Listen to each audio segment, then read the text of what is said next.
Recovery Sort Of is a podcast where we discuss recovery topics from the perspective of people living in long-term recovery.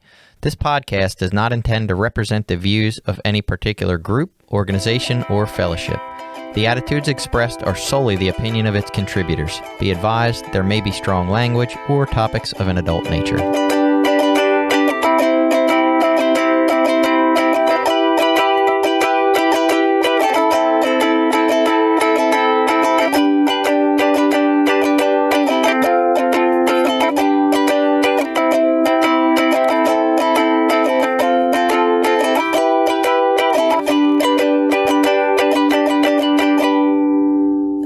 Welcome back. It's Recovery Sort Of. I'm Jason. I'm a guy in long-term recovery with always. I'm Billy. I'm a person in long-term recovery as well. And today we have a special guest joining us.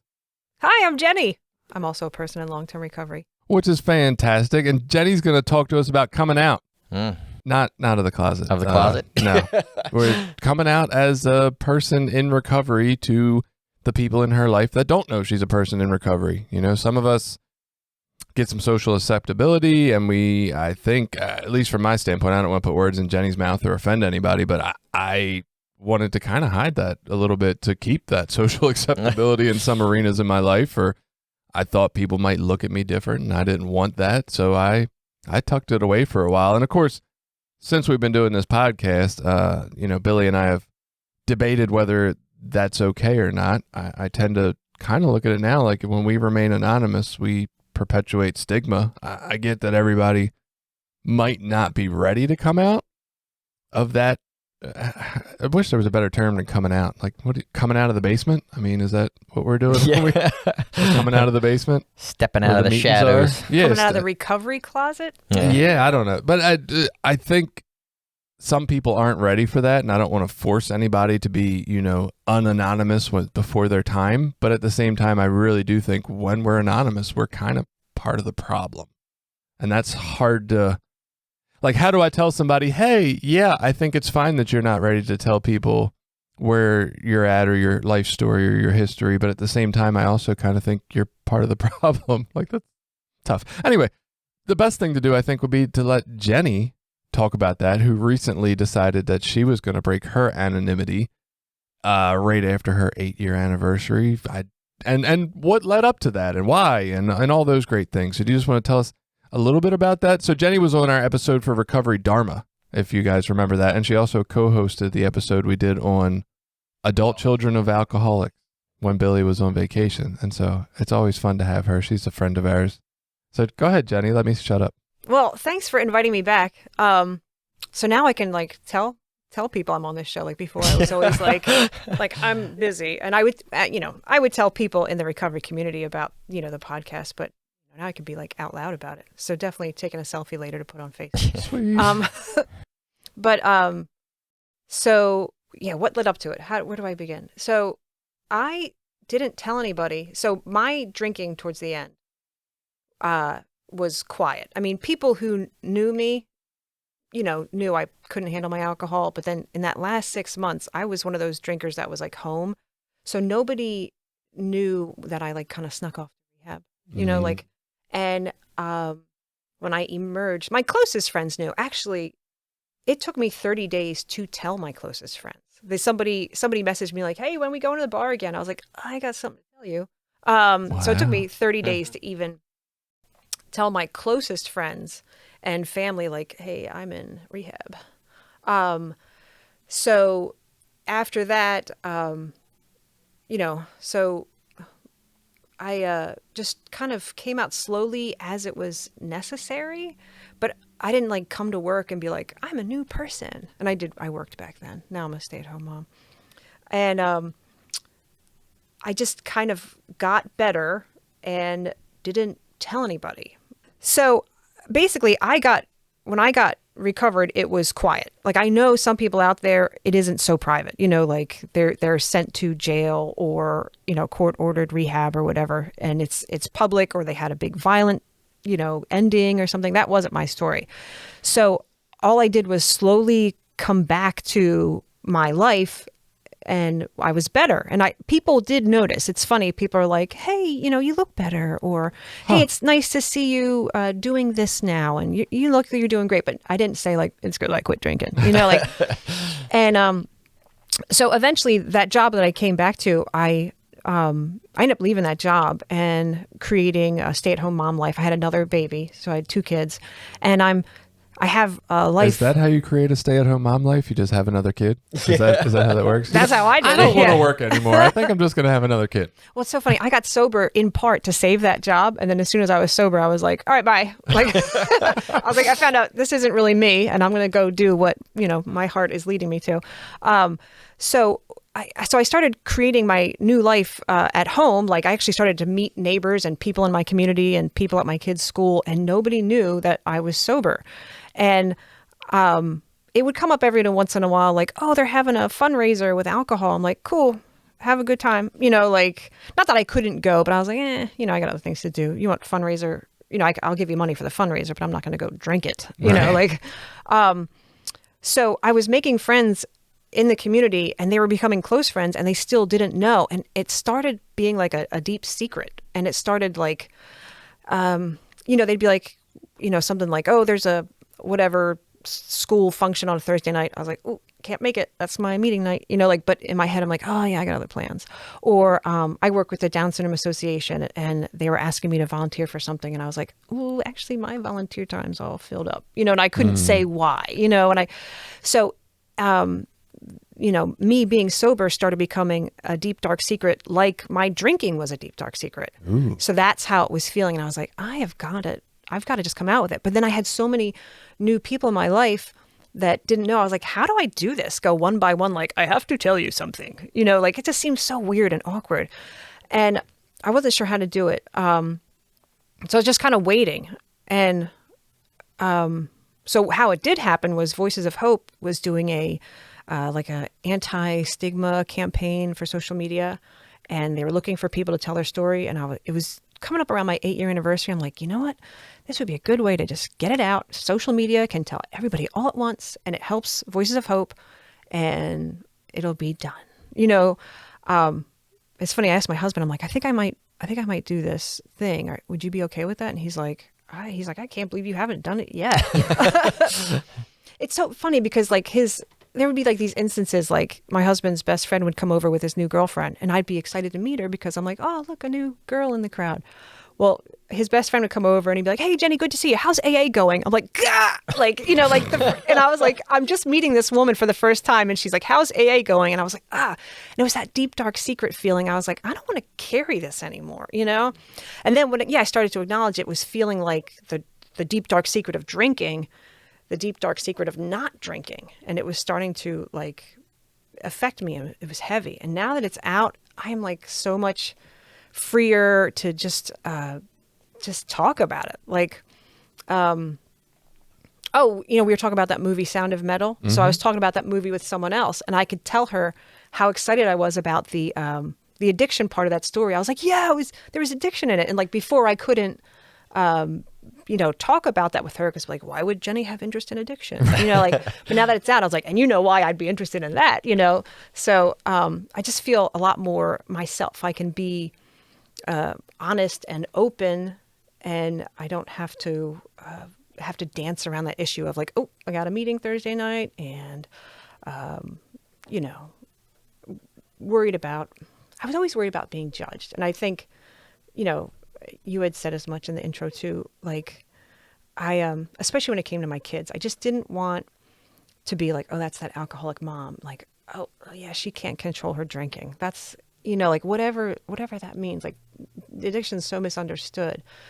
And I just didn't want it to affect my kids. Oh yeah, her kid's this. Well, the mom's a drinker, so that's why the kid's like this. And I didn't want that. But then I just started coming to the realization, people are going to talk shit sometimes anyway. And just those aren't my people. Right. In AA, they said, what other people think is none of your business. And when I came to accept that as truth, wow, what a relief. What other people think is none of my business. And it's true. And there's going to be people who don't see addiction the way I do.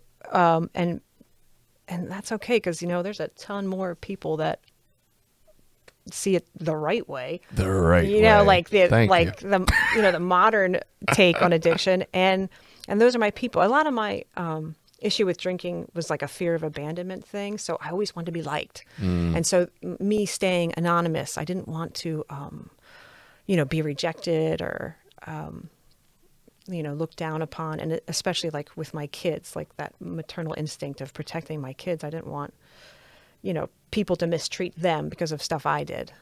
But I'm less worried about that now. It feels, so much freer. I can do things like podcasts and brag about it. Yeah. That's awesome. One of the things that I was thinking while you were saying that story, and I don't know that everybody's opinion gets changed hearing something, but like the people who pointed out early on, oh, wow, you look great, or, oh, wow, you're doing this now, and that seems really great for you. Like, without telling them about it, we're almost robbing them of the ability to see the benefits of stopping drinking or drugging or whatever people do, right? Like, we're perpetuating the, oh, it's okay to drink on the weekends or whatever. You're still just as healthy. But, like, when you see people who aren't drinking and all the stuff they do, it's like, no, maybe it is better not to drink. And we rob the people of seeing that because we don't tell them what caused that change, Yeah, there was definitely like a good feeling knowing that some of those people from my old work or people I used to hang out with be like, oh, that's why, like there was, I was kind of proud of myself. I don't want to get carried away because that's part of it too. I don't want to be like overly feeling important about myself, I don't think I've ever thought that telling people about my ugly addiction history would make me feel important about myself at all. Not in the least. Well, I mean, just like, I just want to stay like humble, Right. about the whole process. So did you find any of your friends or people treated you weird or different when you came out, or were most of them like, whatever? No, nothing negative. And I was so afraid something negative. It's so silly now, I like, it goes to show you, like, I think everybody's, thinking about me or talking about me. That's like an we think we're the thing. center of everyone else's thoughts. I got lots of congratulations and lots of like, that's amazing. You're amazing. Good job. Like that's all that came from it. Nothing negative, like all these weird, I have an incredible imagination that I thought things would happen. Like people from my past would be like, I don't know, nothing I'm going to say on air anyway. Really? Yeah. Damn it. I was looking for the good. I just thought the weirdest things, like, because I mean, I made my amends. I was clear, and the only amends I didn't make are the ones that would hurt people. Mm-hmm. And but I'm prepared to do that if that person came forward. But I'm not going to go, out and be like, hey, you're living your life. By the way, I'm sober. Like, but I'm prepared to if I can. And I just thought, I don't know. I just thought some ugliness from my path would be unearthed. I think if it did, the only unearthing was like, it just kind of was released, like I'm not holding it anymore, Right. I know I'm doing that thing where I talk with my hands. Like, I just feel like That's all right. it's released. Yeah. There's a video. Somebody will watch it. Yeah.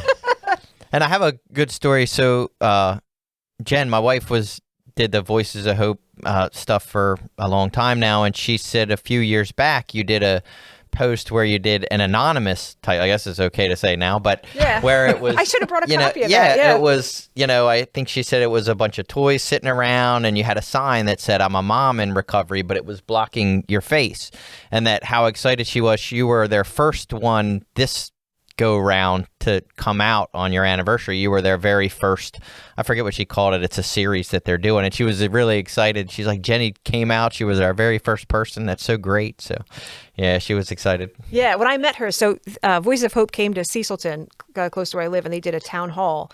And I went to that, and I was still anonymous, which was a big deal for me to go, but I wanted to do something for the addiction community close to where I lived. So when Voices of Hope came, I went to that. And I knew at the time, I'm like, this will help get me out of my anonymous shell. That was in 2018.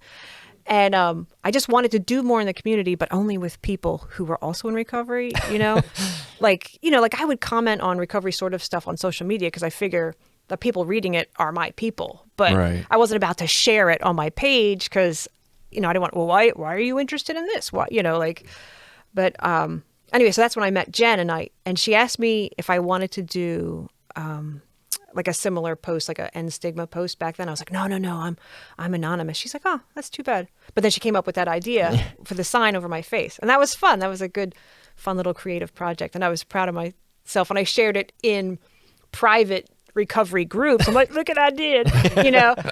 I should go find that and be like, I'm out now. We can talk about it. Yeah. That's funny. Yeah. So why now? Is there a reason? Like you mentioned during the talking about it, you were saying that, it was kind of nagging at you. It started to feel like the same secret like you were keeping during using. And I was hearing that, but then I was like, you were really patient. That was 8 years. Like, did it feel that way for 8 years and you just sat on it? Or was that like a recent feeling? Or I guess I want to do more in the recovery community, and being anonymous is a real hindrance to that. Slightly. Yeah. So that kind of expedited it, and that hidden secret was getting heavier. It was over the years, and maybe I was patient, but also, like I kind of explained in a weird, long-winded way, was I have all these new friends who have no idea about that part of my life, and it was cringy. Like, I wanted to be honest with them, but I didn't know how to approach it. One at a time. I have something to tell you all. I didn't know how to do it. Get a billboard. Yeah, and then the VOH thing came. Yeah, I told you, I was joking. Mass text. I was waiting for the cover of the wig, but nobody called me. Right. The Voices of Hope opportunity came up, and I'm like, this is a good way to do it. And I could do it. It was a chance for me to tell my story instead of somebody finding out accidentally, right? And me having to be like, well, wait, you don't understand. It was a chance for me to be like, this is how it happened. This is where I'm at. Thanks so much. I think it's interesting, something that kind of popped in my head while we were talking about this, and you saying that felt heavy and started to feel dark and a lot like the secret of drinking. I've never really thought about this, but we go to our 12-step fellowships or whatever fellowship we go to, and they say, oh, you're as sick as your secrets. But nobody ever says that you're not allowed to, like, keep that part of you secret. Like, it's kind of, I guess, 50-50 in a 12-step fellowship, people that tell everybody and people that don't tell anybody. Why would we not think that also would keep us sick if we're worried about how we'll be judged? I get some people there might be a very few select percentage of people that legit can't talk about it, or their job might be at risk or something. Mm-hmm. That's possible. But I think for most people, it's just how people are going to look at you and what perception you're given to the world. And so why would we also not think that prestige or that lowering of the way people look at us would also keep us sick when we're trying to avoid that? Like, I feel like that's kind of the point of recovery, is to not worry so much about how people see us and to accept ourselves as we are. And yet we, I guess, almost condone and accept that people don't do that in this one area. What's up with that? I always took you're only as sick as your secrets to be the secrets that I keep to myself. Like, I don't share all my secrets with everyone. Some things I only talk to my sponsor, or I only talk to my wife. You know what I mean? Yeah. So I guess that if you're going to meetings, that means you're not really keeping it that secret. Okay. In that context. So I could see that, but I still think the argument is valid that we're prioritizing how we look over truth, or how we look over fear of not being enough if we tell people this about us. Like, there's still something to that, I think. Yeah, to some degree. I mean, I'm in a weird position where I don't come out specifically about being in recovery at my job because it would impact other people that I work with. Like, people know that we know each other and that we hang out outside of work stuff. So if I said, yeah, I'm in recovery, then people would know, and this guy is like a supervisor, and you know what I mean? He doesn't want to out his recovery. He's anonymous in that area. So if I kind of out myself, I inadvertently out them too. So I'm in a weird place, but I do openly tell people at work, like, I don't drink, I don't do drugs. I used to get in a lot of trouble. My wife's involved with a nonprofit that helps people with addiction. Like, they know all the, I don't know what you want to call it, like the pertinent information. I don't specifically say, yeah, and I go to a 12-step fellowship and all that. I just say, I don't drink or do drugs anymore because I had a pretty bad problem with it. And, I feel like that's enough. So where you were at, Billy, like that's where I want to be. Just to be like, yeah, I used to have a big problem and now I don't. And occasionally I help people who are still in addiction. And for myself, like I said, my using was never a secret. I mean, I ended up in trouble and in rehab at 17. So my life as an adult until I got in recovery wasn't too secret that I had a drug. I mean, I didn't know it. I didn't want to acknowledge it, but everyone else around me knew that I had a drug problem and needed help. So when I finally got into recovery, there was a sense of pride in that. Like, yes, I'm finally not screwing up anymore. Like, look at me now. So maybe for the wrong reasons, I was easy to come out. I didn't have any shame in being in recovery. There was actually some pride in it. Yeah. And so you mentioned that before we started talking, the kind of idea of how do you not when everybody knew we were using? And in my original neighborhood where I did get clean, yeah, that was the kind of same sentiment I had. It was early on. I was like, fuck yeah, I'm not robbing your 7-Eleven for Twinkies anymore. I'm in here like contributing to society and buying my Arizona iced tea now. So there was no problem with it there. People saw the change and they knew, and there was pride in that. Like, yeah, man, something's working and I'm actually like becoming a decent person today. But then I moved. And then nobody knew the old side. And then I moved again, and definitely nobody knew the old side. And now I've moved, quite a few times, and I'm in places where nobody knows any of that part of me. And I'm in college and trying to gain a career and get a license and a degree. And like, would I be better if I hid this? And so all that came into play. And when you're not around the people or the environment or the neighborhood you used to use in, and nobody knows, and you want to be an upstanding member of society, let's not tell them, right? Like, let's be hidden and not have to tell them the dirty stuff. I can just show them how great it is today and how wonderful I am. But I don't believe that now. Like now I've come to a point, I think through doing this podcast, where it's like, I think I can do way more good if people know the backstory. I just think I'm better off that way. And so I'm ready to tell any fucking body. Like, this is on my Facebook, as embarrassing as it might be to say, hey, I do a podcast and that's kind of weird and whatever. Like, here it is. Like, my family listens to it, parts of them, and I'm like, whatever. You're going to hear it all. I think it was easy for me to be patient all those years because I didn't know where my life was going. And now I've kind of figured out that no matter where my life is going, being open about my recovery is going to fit into it. I think earlier, like, I wasn't sure, like, what kind of work I might do when my kids are older, and I didn't know if I needed to keep it a secret. But now that I'm pretty sure whatever I go into, it's going to be acceptable, I'm like, all right, let's let it out. And even now, like, we had talked about this when we did the podcast, the episode about coming out. Like, even now, there are still times in my life where I hesitate to you're filling out those forms, especially for like volunteer stuff or community stuff, where they want to ask about your criminal history or have you ever been arrested for a crime. And there's still a part of me, and at times I have just put no on those things. Whereas I think since doing this, I would fill that out different now. I would just put on there, like, yes, I used to have a drug problem. I'm in recovery. And, I don't know if that would still impact me negatively or not. I think for myself, luckily, I've been involved enough in most of the organizations that I want to volunteer for that they know who I am and that they'll hopefully judge me by my character and not by what I did, in my past. But there's still a fear there that, that can be held against me or can hold me back from doing stuff I want to do. It's so hard too when you're trying to keep up the honest principle, like, ooh, you gotta judge, like, like, I could be honest here, but how's it gonna impact?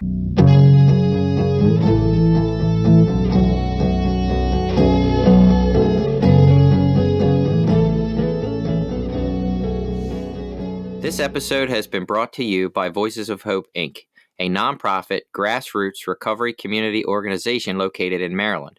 Voices of Hope is made up of people in recovery, family members, and allies. Together, members strive to protect the dignity and respect of those that use drugs and those in recovery by advocating for treatment, support resources, and mentoring. Please visit us at www.voicesofhopececilmd.org and consider donating to our cause.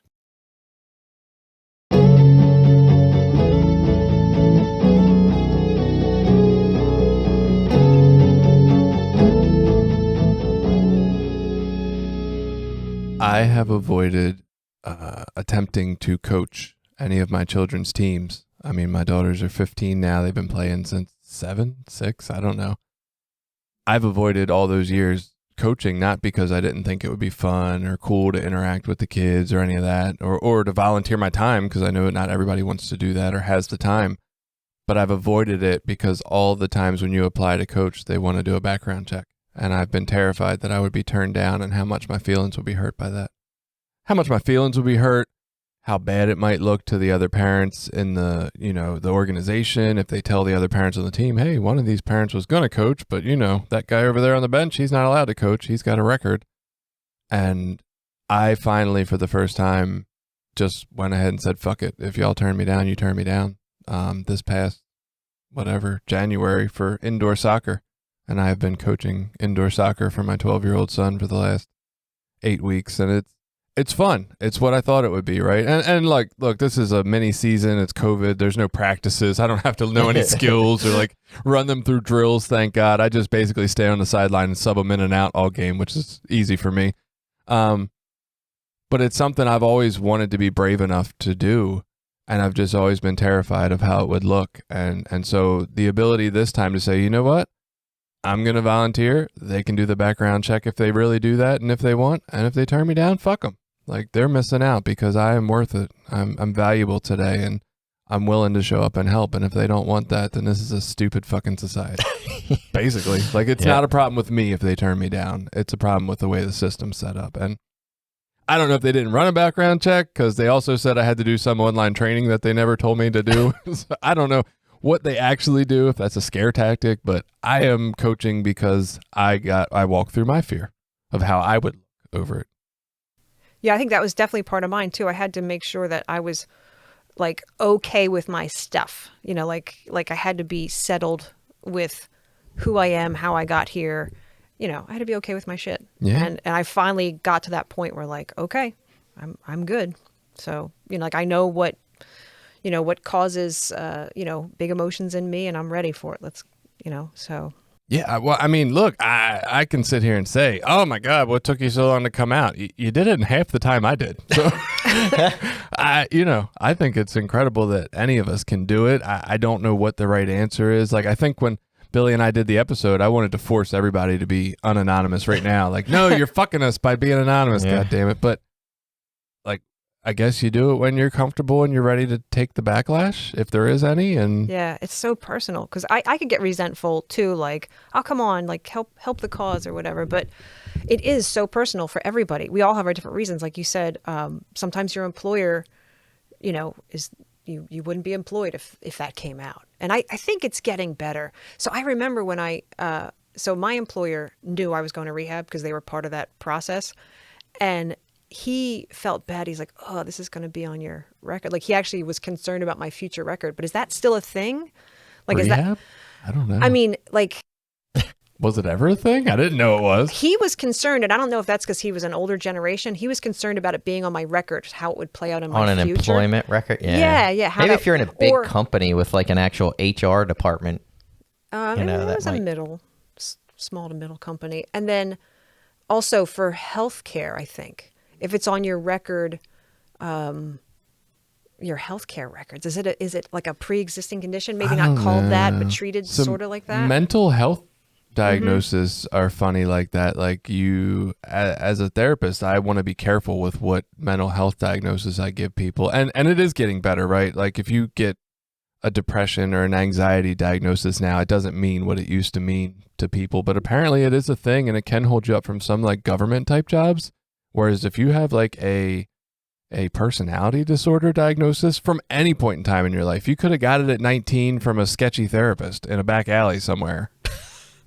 That's with you forever. And people take that into consideration, whether they're going to give you access to, authorized nuclear stuff for stuff with other countries. And I think that's bullshit because, I mean, having it and having the diagnosis and actually doing something about it probably makes you a fuck ton safer than the person who's out there running around undiagnosed and just never saw a therapist. Yeah. Kind of my same theory about child predators and stuff. The ones on the list are probably not the ones where we should be worried about.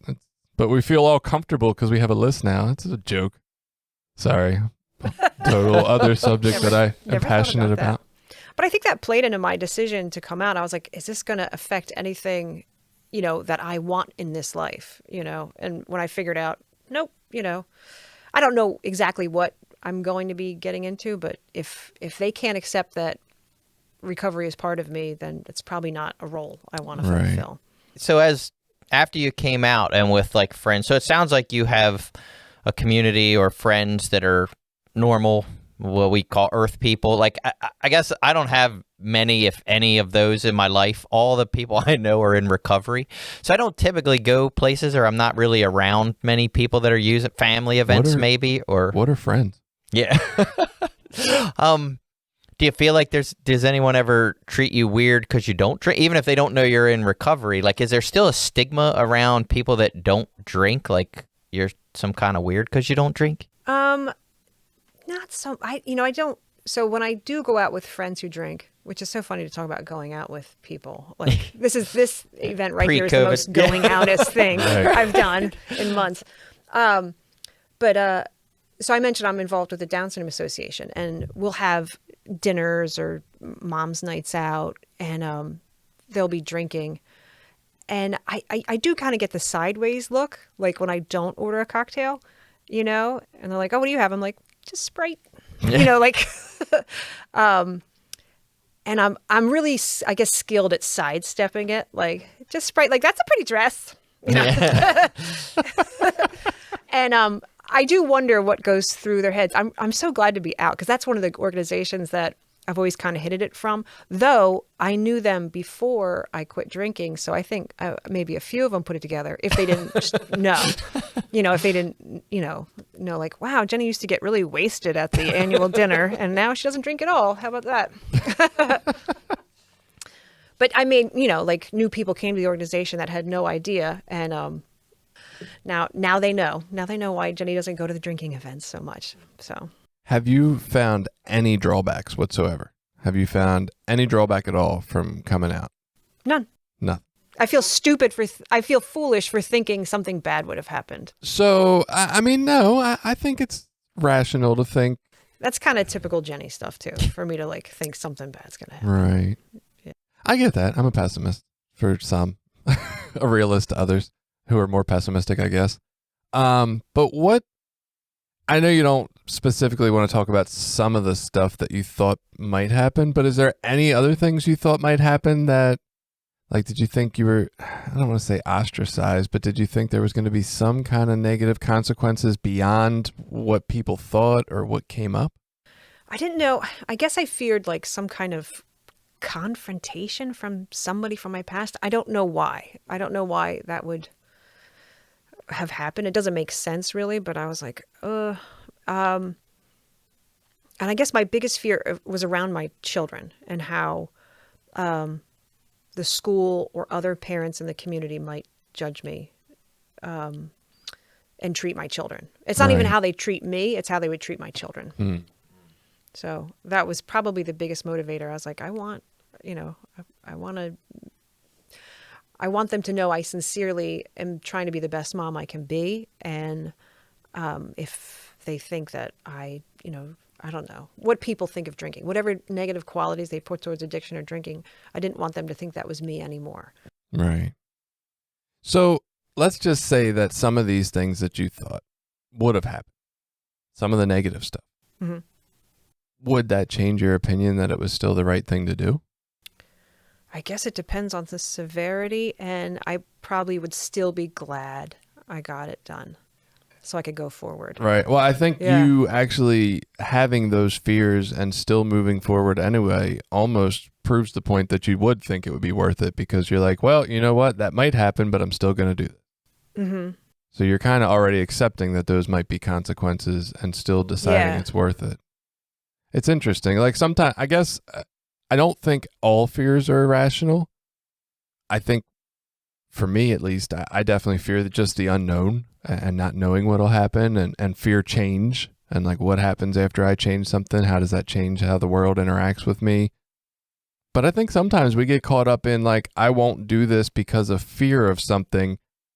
And even though that thing might happen, that still doesn't mean we shouldn't do it. Like it's still like I need to walk through a lot of my fears. I'm not supposed to just sit and hide from most of them, personally at least. Yeah, and I've had a couple years of practice of getting through something I was afraid and still being okay. I think it took a couple years of those kinds of things to be like, you know what, even if something shitty does happen, I'm still going to be okay. And you've been out like the whole time? I feel like you've just always told everybody. Yeah. Yeah. I don't know. I never felt like it was anything to be ashamed or embarrassed about. Why is that? Do you think your wife helps with that? The fact that she's been so... Has she always been kind of open, or was there a time when she didn't? No, I mean, we never have been overly open. So for both of us, like her social group when I met her was all just based around people in recovery, and my social group is always, so we've just always been around people in recovery, you know, and like my job and my relationship, my marriage, my social events and things that I did, like everything just centered around recovery. It was just such a part of my life that there wasn't any real need to hide it. I mean, who was I hiding it from? Like say, Little League was probably the one place that I felt the most amount I needed to hide it from. But other than that, you know, my family all knew, my friends and people that I knew in recovery all knew. Most of the people that I knew from my past when I was using were glad to see me get clean and get my life together. So there was no real shame there. You know, my family knew too, because obviously like I didn't go to family functions for years when I was just high or locked up or whatever. So when I just came back and started showing up at Christmas events every year, like they had a clue that I had gotten clean and something was different. And I'm sure my mother probably told them anyway, but it was still like Moms are good like that. the elephant. It was still the thing that we just never mentioned. Even though they knew, it was still just never talked about. So I in a way, I feel like that was still hiding. And in my family, my wife and I were always the people that other family members came to when there was an issue with a child or a spouse or whatever. Like we were always the people that were out in recovery that family members or people that we knew would ask questions of. You know, what can I do? How do I get them into treatment? What treatment's out there? All that sort of stuff. Lock them in a basement. Yeah. You know, I was thinking, Billy, was so self-esteem. To me, you seem like you've always had like really pretty good self-esteem. Like, is that? I'm just judging you. I'm taking no, I'm so taking that inventory. didn't come for a long time in recovery, but probably 10 or 12 years in recovery is really when. Well, you put on a good show. Yeah, thanks. I've done a lot of work. And even now, there's still things that I struggle with. Like I'm one of those people that I feel like to feel equal to other people, I got to be better at everything. Like I can't make any mistakes. So that but I'm aware of it now. Like that stuff doesn't go away. You just become aware of it, and it kind of becomes something that I acknowledge and just recognize about myself. Like I don't have to be perfect all the time. I don't have to get everything right all the time. But self-esteem for a lot of years, I didn't have very much, and it came as a result of step work and being involved in recovery. I don't know if that was a factor in your being out all the time, because I think it was a factor in mine. Like, insecure self-esteem prevented me from being out with my recovery. But you've always been out, even with low self-esteem. Yeah. I know. I'm trying to pick it apart too. I'm like, why was he out this whole time? God damn it. I want to know. There just wasn't. Get to the bottom of this. It wasn't inconvenient to be out. Like, I mean, that's probably the easiest way to say it. There wasn't really any areas that I felt like, oh gosh, I need to keep this a secret. But you've always been in Cecil County too. What about when you guys went out west? Did you like kind of keep it to yourself there? I was just thinking of that as well. I mean, obviously you don't just write in your resumes and stuff like, yes, I'm a drug addict and I'm in recovery and that sort of thing. So I don't know that I was overly out with people that employed us or gave us jobs, but like with different campgrounds we worked. So when we were in Massachusetts, a big part of people's camping experience was getting drunk. Like there was seasonal people, and that's what they did. They had a camp spot there. They would come there every weekend and drink and party all weekend, and they considered that camping, which to me, that wasn't camping at all. That was just getting drunk in the woods. But whatever, that's what they called camping. I know and these folks. With a lot of those people that were like seasonal people at the campground that were there every week that I talked to all the time. They would offer drinks and food, and the first couple times you'd be like, no, I don't. And then eventually it was just easier to say, look, I don't drink. I used to have a drinking problem, and I don't drink anymore. And that stopped them asking me to drink all the time. Like, it made that interaction with them easier. And then they would still offer me food, and I would stop by and say hi and talk to them, and they were just as friendly. But they stopped asking me if I wanted drinks when I told them I don't drink because I have a drinking problem. Hold on. You don't immediately hug everyone you meet and tell them you used to shoot speedballs in your neck? No. That's not... Oh. No, not in general. We have a new neighbor who gave us... that my husband gets along with the man of the family really well. And so at Christmas time, they gave us a bottle of wine, and we were like, oh, hey, thanks. Like, and it was a perfect opportunity for me to say, hey, by the way, but it was such a nice gesture. We just took it and smiled like, oh, thank you. Did your husband drink? He could if he wanted to, but he doesn't. He could if he wanted to. Yeah. I mean, he's allowed. technically, I could if I wanted to as well. He could, and he wouldn't like go out and drive and, do all kinds of crazy things, but he just doesn't. That might be the main reason I don't drink. Because I'm like, yeah, I could probably drink and just drink and not do all the other cruddy shit. But I'd probably still try to drive because I'm an idiot. That's dangerous. That's dumb.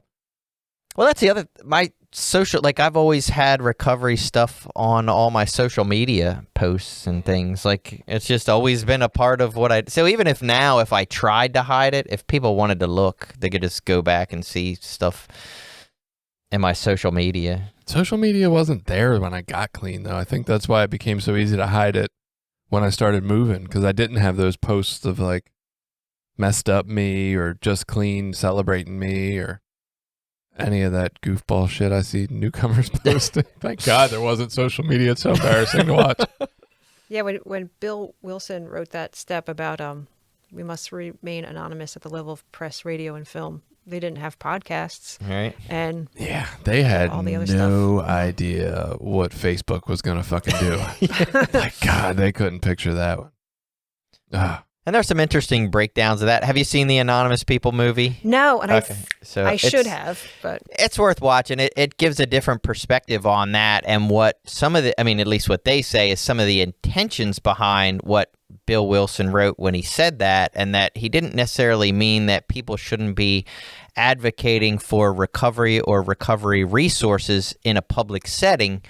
He just meant you got to watch being a representative of AA or NA or whatever specific fellowship, and that the idea of you being a person in recovery wasn't what you were to remain anonymous for. So I myself haven't dug into the history of that to know for sure, but that's the way they present it, at least in general in that movie, is that, look, no one ever wanted you to remain completely anonymous to recovery, that these were things that we need people advocating for, recovery resources in politics and in press and things like that. We need those people, or else no one's going to fund recovery movement. yeah, that's part. I forgot that. I guess if there was anything negative from me coming out about my recovery in my little press release, I don't know what we'll call it. I did specifically say AA, and I should have just called it a 12-step program. And I did get some feedback about that. It wasn't really negative. I was like, oh, I messed up. Next time I come out about my recovery. We run into that here too. Yeah. I think we used to try harder to not say it. Now it's just kind of. When I think of celebrities who talk about the recovery, they usually just say 12-step program. Yeah. And then you'd have to dig deeper to find out if They probably AA have a or press NA or person that goes through all that shit with them, worried about lawsuits. We don't have to worry about that. Well, and I think kind of what you were talking about, I don't know exactly what Bill Wilson was thinking, but the spirit of that tradition is definitely we don't want people representing or endorsing us, because if they come out as being some awful person, we don't want that to taint our image as well. We don't want to be tied to them in any specific way, or if they can't stay clean or whatever it is. But I agree. I don't think the point was that we can't tell people we used to drink. It's that we don't really want to out anybody at our meetings, and we don't want to represent the fellowship, because I'm going to fuck something up, and I don't want that to be the moment that I'm representing the fellowship.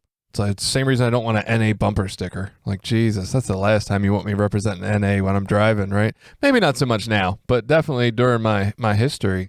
And I've been back and forth on that stuff. I've worn NA shirts and hats and things with logos on it, and at times I felt like that was okay, and other times I don't. Now I don't, not unless I'm at a recovery function. I'll do it at conventions or something like that. But so what kind of benefits are there? You've mentioned a few already, obviously, the ability to advocate better and speak up and share the podcast and take a selfie with us, but... Yeah, those are the big ones. I wanted to do more in my community I want to do more in Cecil County for the recovery world. And now I feel like I can do it. And let me tell you, the weight, I think it's like the personal selfish benefit that weight is gone. I could just kind of be me. And I feel okay with if you are judging me because of my addiction past, you're not for me. And there's a lot of other people that are. So I'm not going to be alone or afraid. And you're wrong. Yeah. Those who matter don't judge. Those who judge don't matter. Yeah. Yeah. That's always a good saying. I don't like it, but it's a good one. So yeah, those are my big benefits. I would picture that weight being huge. And knowing that partly for myself. It was getting bigger over the years. Yeah. And so even with this podcast, it's been sort of stages of me being more open about the fact that I do a podcast, which has come with stages of being more open of who I am and my history and where I come from. And I was getting this kind of all manifested at the same time when I was finishing the college and getting the license and really starting to is this going to affect my therapy career? Will people not see me because this is my story and they don't think I'm worthy of helping them or able to help them or whatever, right? And the little stages I feel felt more nerve-wracking. As I was doing it, it was more oh my God, now what effect is this going to have now that I've done this, right? Now that I've posted the podcast to my personal page on Facebook, what are people and that would stay with me for a week or two. And now I feel I've really come to that place you're talking about, that acceptance place. You know what? If you judge me for this, you're a dick. Yeah. I'm all right. I feel I'm a pretty healthy individual that just keeps wanting to grow and be a better human to other humans. I don't really give a fuck what you think about it. I'm sorry. I want people to like me, but if you don't, for this reason, I'll give you some reasons not to like me. I got some good ones, right? My kids got some real valid ones for not liking me, but for this, that's fucking stupid. Sorry. Yeah. So speaking of children, how old are your kids? 6 and 10. Okay, so they're getting there. Have you thought about talking to, do they know about recovery or anything about that? Or No, is it, they don't. they're still too young? Yeah, so they're in my close circle and they don't know, but they don't really know what drinking or drugs really is at all.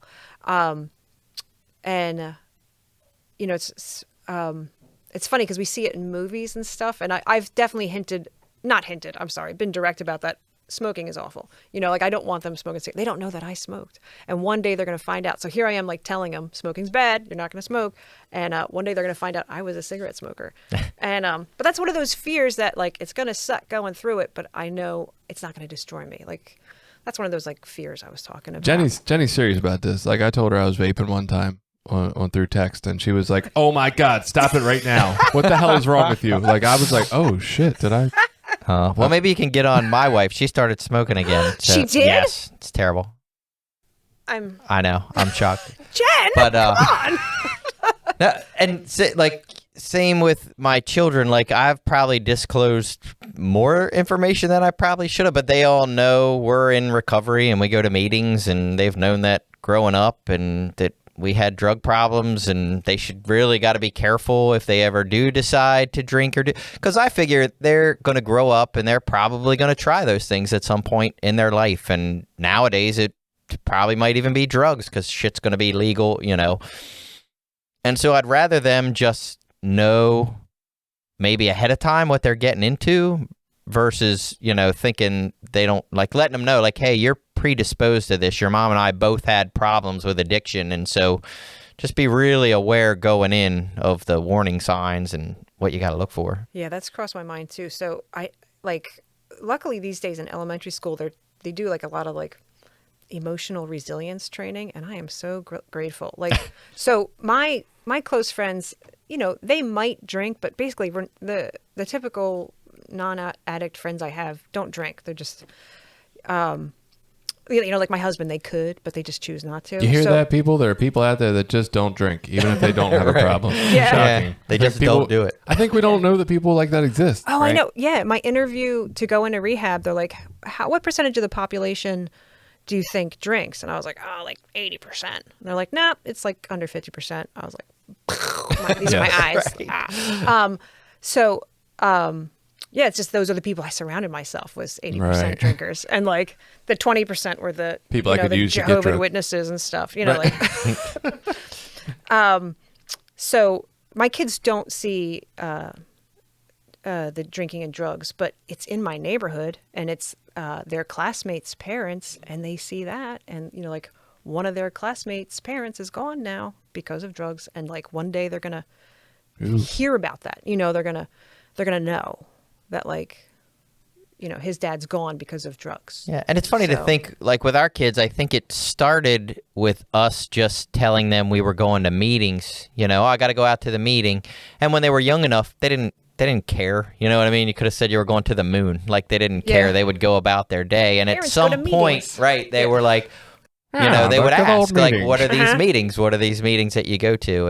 And it, you know, figured that was the time to explain to them what we were doing. But yeah, we would, they've always known, like we went to meetings or that we went to NA, even though they didn't know what that was. Like, and when they were old enough, they asked questions. So Thus far, I call them my meditation group, or I'm going to have coffee with my friends. And I hear them telling their other friends, like, Mom has meditation tonight, you know, or you know, she's going to have coffee with her friends. And I have been embarrassed. My son has told people funny stories that I've told about my using and crazy shit that I've used to do. So he's told people my using stories, which has been a little embarrassing. Yeah, and I'm just thinking, like, with you talking about your daughters, like, what happens when you do get more clear, or somebody who's more clear with their younger kids now, and then their kid tells their friend, oh, yeah, my mom goes to NA meeting on Thursdays, so you can't come over tonight. And then that friend tells their parent, does that judgment come across? Like, is that parent like, oh, my kid's not going over there. They go to NA meetings, weirdos. I hope not, but it's possible.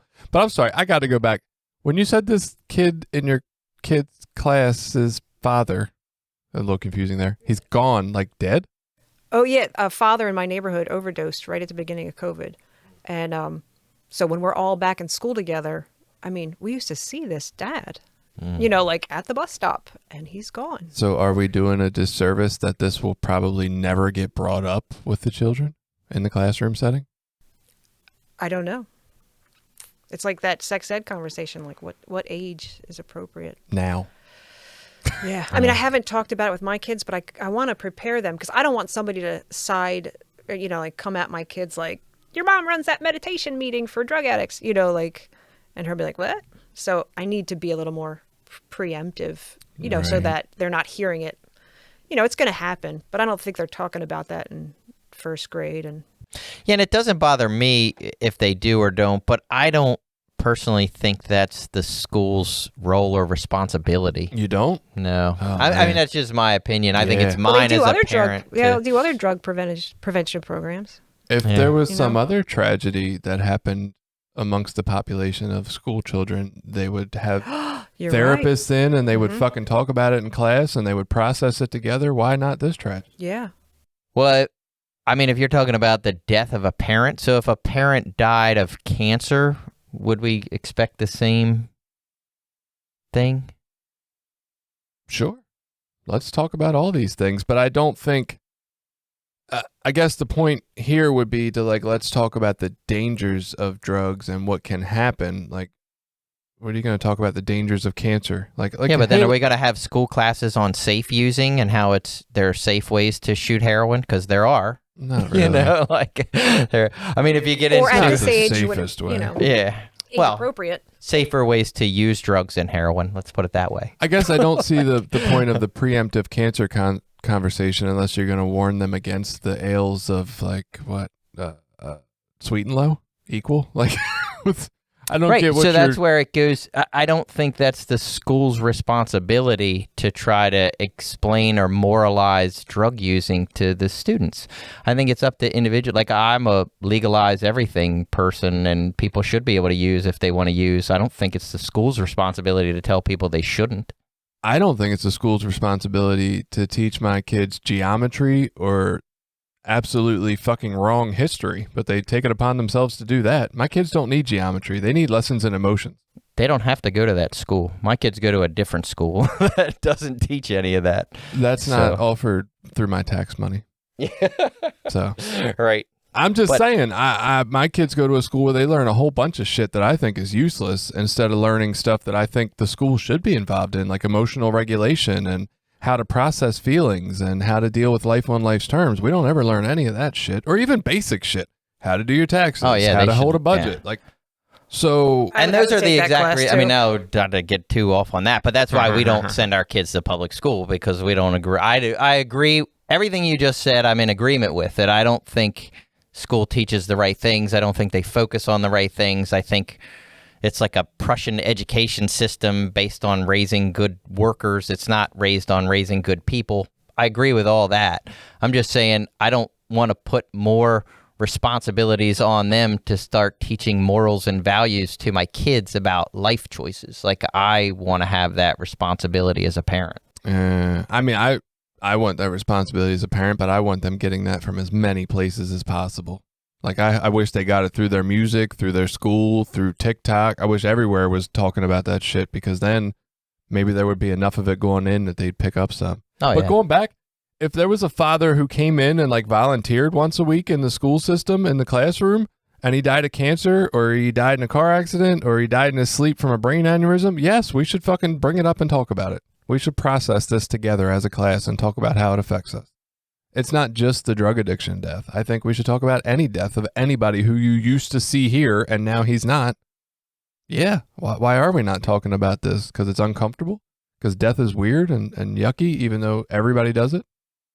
Yeah. I don't know. But yeah, I bet you it won't get brought up. Oh, no. No, and so much so much time has passed. Everybody will be glad to not have to talk about it. But yeah, like in our small community, unfortunately, there was a father who passed away with cancer, and the community kind of rallied around that family. This father passed away of addiction. Nobody wants to talk about rallies, it. Yeah. You know, and that's the shame. I mean, that really is the shame. Like, I never thought about it till you brought it up. You would hope the community would be more supportive. I mean, I don't know. That gets back to the whole shaming of using, and that where all this stigma comes from in the first place. It's like we look at people that struggle with addiction or substance use disorder and categorize them as less than people. And that's why us coming out is so important. So we can come out and say, hey, look, no, you know, yes, we had this problem, but now we're people that are actually contributing and doing what I think a lot of us are doing more than our part to try to build up society and make it a better place. Yeah, that's like the nurse that gets hired and says, I can't tell anybody I used to get high because then they won't let me work around the cabinet full of locked up drugs. Right. But every person that keeps quiet about that who is a good nurse now perpetuates the idea that nobody can ever say it because people like that wouldn't succeed. Whereas if people come forward and say, yeah, I used to have this problem, but you can put me around that locked up cabinet, I'm not going to do that today. The more we do that, the more examples we have that somebody can do that and we don't have to hide it anymore. It's almost like that contradiction of like, yeah, the more we succeed in our own life by keeping it hidden, the more we actually keep everybody else down that's gone through it, which sucks. So it's like I'm trading personal success over the good of the whole when I'm quiet. Yeah. And I think we could do a better job at not shaming people that relapse. I mean, that's a big part of it too. It's like if someone is in recovery, I mean, heaven forbid, you know, I've been in recovery a long time, but if I relapsed and died, I would hope that wouldn't diminish all the good that I've tried to do in my recovery. You know, that we shouldn't shame people because they have a slip or a mistake, or maybe they just decide they can go back and use recreationally. I don't know. I hear that's a thing. I don't know if I can do that, but but I hear that's a thing. If I ever find out I can, my Friday nights are going to take a new turn. As soon as I figure that out. I think that whole shaming thing comes from hurt. Yeah. Just not knowing how to deal with the hurt of somebody dying. or not being around to be your, go to meeting buddy anymore on Wednesdays because he's out using again. And we don't know how to deal with that hurt. So we fucking shame him. Oh, well, they should have worked the steps harder. They didn't want it enough. We blame them. Yeah. It's all their fault. I'm hardest on the people who are like me. So if I see another woman or another mom, and if they're not doing something up to par, I'm like, they're wrong. Yeah. But even with the children, like you mentioned, the kid in your neighborhood and their parent dying, I think people don't know what to say. They act like because they died of addiction, it's somehow different than dying of something else. Like all the same things still apply. That kid has still lost a parent. They're still struggling with the, pain of losing a loved one and losing that support. And you can treat them just the same because they died of addiction. You don't have to treat them any different. I feel like people look at it as more of a tragedy, as if it was somehow preventable and we didn't. Right. And that's what kind of annoys the piss out of me, because I don't really know that it was preventable. If it was, we would have prevented it, right? If that was possible. And I don't think that was his goal, I doubt that's what he was trying to accomplish. Yeah. And I know, like, on the personal level, people are, like, still supporting the kid as best you can, through remote learning, but it's not the big out loud thing. It's kind of quietly, they're not having fundraisers for the family, Right.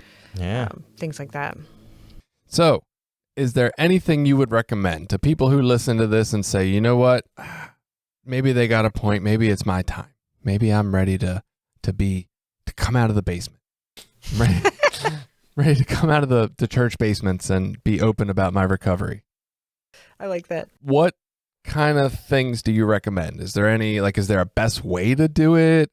Is there, like you said, you were talking about which way to do it, whether you go to each person individually, a mass text message, do you put it on your TikTok stream? Do you go through a local community organization and get it announced for you? Do you call up the local newspaper? And along with the best way, which I'm sure there's no best way, but we can talk about some of the which ways to do it and how they would be good. Also, what things do we might want to consider? Okay, I hear this podcast. I'm ready. I'm ready to be out. God damn it. Let's do it right now, right? Before you walk out the front door and start yelling it down your block, what all kind of repercussions could there be? Because we do want to consider these and be prepared for them. I'm not saying they should stop us, but we definitely want to be ready to face whatever backlash might truly be out there. It's great that you didn't have any, but there might be some for some people, and it's good to be prepared for that. I think it's very personal for each person, so take your time. Because you can't undo it. Once it's done, you can't undo it. Even if that means one-on-one or your whole Facebook page, like I did, I think you should be well into, if not complete, your amends process. I think having yourself, on the level with everyone and just the amends process also kind of makes you okay with your shit. Once you've done that, what your triggers are and how to make yourself feel better. So that way, if you are triggered as a result of coming out, you know how to come back. I think you should approach it honest and humbly. And, what's your intention? Review your intention ahead of time. If you're doing it just to get attention, that's probably not a good idea. But if you're doing it, in my case, because I'm an upstanding citizen, because I want to help people, that's a pretty good intention, So why are you doing this? Make sure you're doing it for the right reasons, and you're going to be honest and humble about it. Don't blame.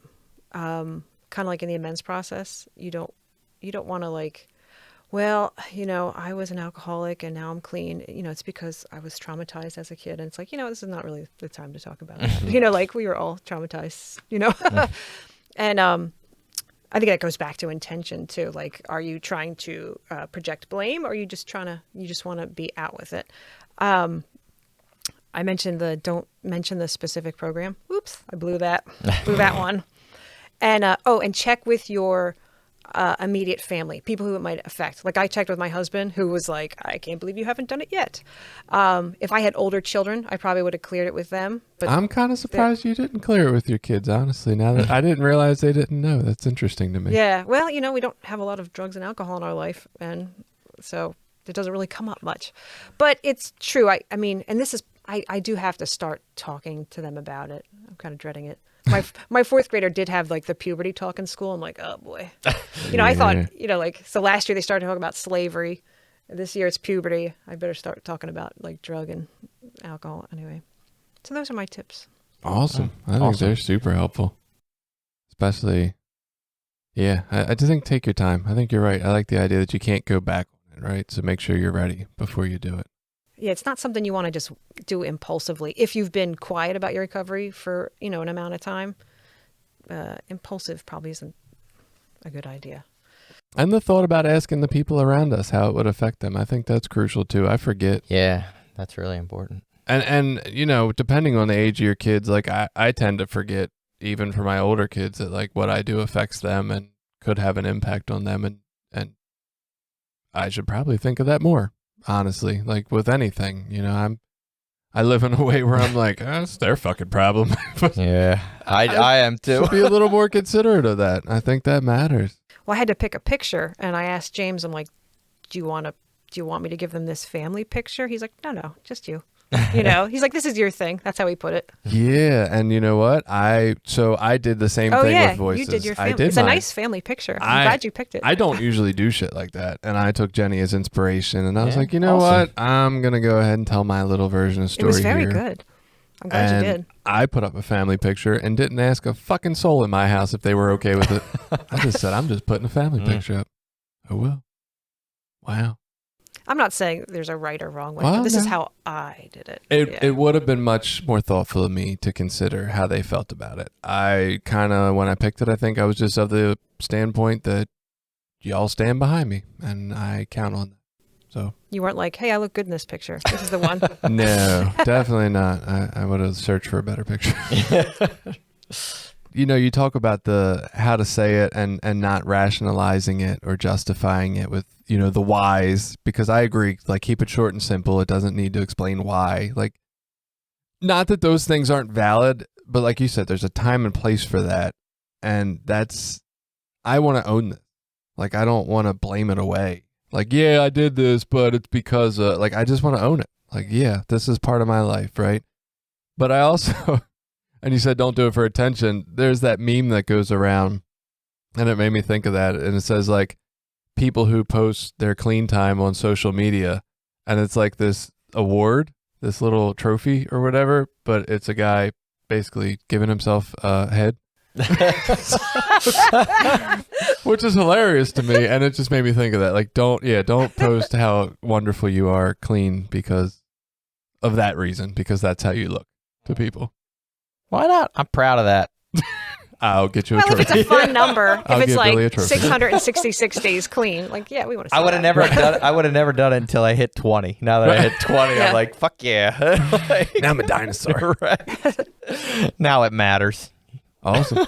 Any other thoughts? No, I'm good. Cool. Perfect amount of time to edit. Jenny, we thank you so much for coming on. Thank you, Jenny. This was great. It was perfect. This was fun. I hope we have good stuff for you. Yeah, no, it's great. So everybody out there, have a great week. Come out of the basement when you're ready and prepared for that, and we'll see you next week. Share this podcast with people in your life who might enjoy it. Check out recoverysortof.com to find our episodes and link up with us on Facebook, Twitter, and Instagram. We're always looking for new and interesting ideas for topics, sort of. If you have any ideas for episodes or think you have something to come on and talk about, reach out to us.